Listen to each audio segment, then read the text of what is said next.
Everyone, welcome back to my another mini blog. So আজকে আমি যাচ্ছি আমার বাড়িতে। অনেক দিন পর যাচ্ছিলাম বাড়িতে, আর এটা ছিল গণেশ পুজোর পরের দিনকার ভিডিও। তো যাওয়ার পথে অনেকগুলো পুজো দেখেছিলাম, তো একটা ভিডিও করে নিলাম। তো গিয়েই দেখি মা লুচি ঘুগনি করে রেখেছিল। খাওয়া দাওয়ার পরে আরও কত কিছু খেয়েছি, আর ভিডিও করিনি। তারপর সন্ধ্যের সময় আমরা সবাই মিলে বদ্দি আমি মা মিলে গল্প করছিলাম। রাতে আর কিছু ভিডিও করা হয়নি। পরের দিন সকালে উঠে দেখি মা আমাকে চিড়ে আর নারকেল মাখা করে দিয়েছিল। ওইগুলো খেয়ে স্নান করে মা বলছিল পুজো দেওয়ার জন্য, তো পুজো দিয়ে নিলাম।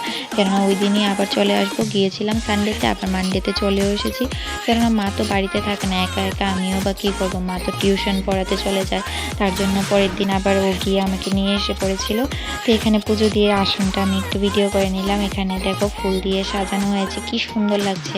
আমাদের সবগুলো ফুল আমাদের বাড়ির ফুল, খুব সুন্দর লাগছিল সাজিয়ে। তারপর বিকেলে আবার বাড়ি চলে আসি। তো আজকে ভিডিওটা এইটুকুই ছিল। দেখা হচ্ছে নেক্সট ভিডিওতে। Bye bye.